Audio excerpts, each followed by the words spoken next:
For every swing, every moment, the Milwaukee Brewers fight. It's not just about hitting the ball, it's about leaving a legacy. What is up, Brew Crew?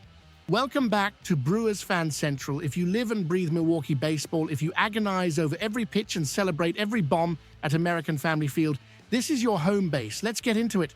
Let's get straight to the point. No fluff. The recent trade involving Isaac Collins wasn't just a routine roster move. It was a statement of intent from the front office that has me, quite honestly, feeling a bit uneasy.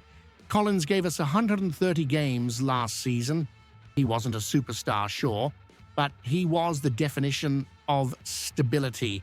By trading him, Matt Arnold and the front office effectively removed the safety floor of our outfield. Looking at the roster today, what do we see? We have the certainty of Jackson Churrio's generational talent and Sal Frelick's elite defense.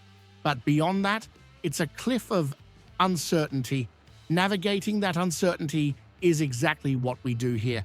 If you want to ensure you're always getting the sharpest, fastest breakdown of these front office moves before anyone else, make sure you're subscribed with notifications on right now. I've been crunching the defensive metrics and at-bat projections, and the reality is harsh.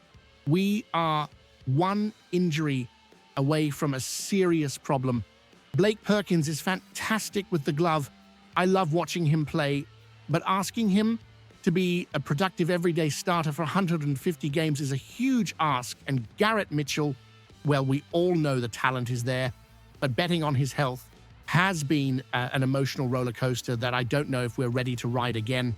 And don't even think about Christian Yelich covering left field regularly. With his back history, Yeli needs to be preserved at DH.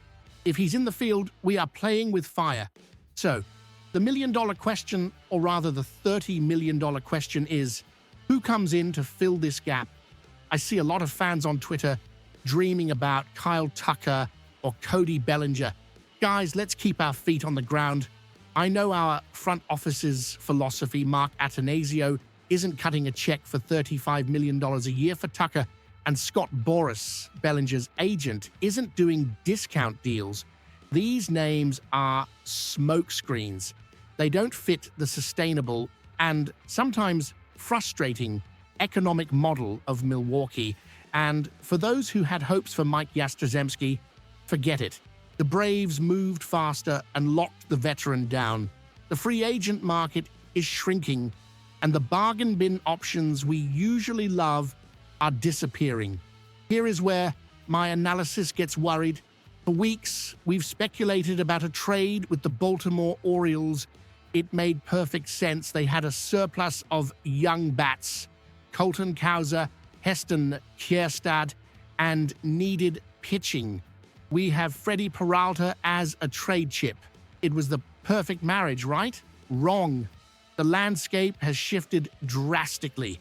The Orioles just sent a package of 4 prospects to the Tampa Bay Rays for Shane Baz. What does this mean for us? First, they already got the starter they wanted. Second, they spent their trade capital. The leverage Milwaukee had over Baltimore has evaporated. The chance of prying Cowser away now is minimal. Unless we pay a price I don't think we should pay. And what about Byron Buxton? Ken Rosenthal at The Athletic reported that the Twins want to rebuild around him, not trade him. And honestly, I agree with the Twins' stance. Buxton is electric, but he's another glass cannon. Trading valuable assets for a 32-year-old with his medical history would be irresponsible for where we are right now. Now brace yourselves, because this is going to hurt. There is one player who fits perfectly into what we need. Lefty bat, good defense, strike zone control. His name is Lars Nootbaar. The issue is he plays for the Cardinals. I've been watching what Chaim Bloom is doing in St. Louis. He is slashing payroll, operating just like he did with the Rays and Red Sox. He's already shipped off Sonny Gray and Wilson Contreras. Nootbaar at 28 might not be part of their long-term future. Tactically, he would be an immediate upgrade over Brandon Lockridge or Akil Badu, But let's be real, what are the odds of the Cardinals and Brewers, division rivals, making a deal that helps the other? It's next to zero. It's the perfect piece on the wrong board. It's frustrating, but it's the rivalry speaking louder than market logic. Where does this leave us? With prospects like Braylon Payne and Luis Lara still too raw for the MLB, and an outfield rotation that looks like Swiss cheese, full of holes. However, I've learned one thing covering this team: never underestimate Matt Arnold's ability to pull a rabbit out of a hat. When everyone looks right, he goes left. Logic says we start the season with what we have, relying on internal breakouts. But the front office's silence is deafening. My bet, Arnold isn't done. He knows this current roster lacks the depth for a deep October run.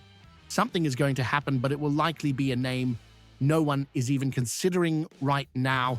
Now, I want to throw the ball to you. Brew Crew, looking at our outfield today, do you trust Garrett Mitchell's health and Blake Perkins' consistency to get us to the playoffs? Or did the front office make a mistake by not being more aggressive in the market so far? That is the burning question. Drop your opinions in the comments below. I want to see this debate heat up because I know you guys have a lot to say about this. Don't forget to like the video if you enjoyed this tactical breakdown, and subscribe to the channel. Here we don't just report the news, we understand the game. I'm Your Name channel name, and I'll see you in the next one. Go Brewers!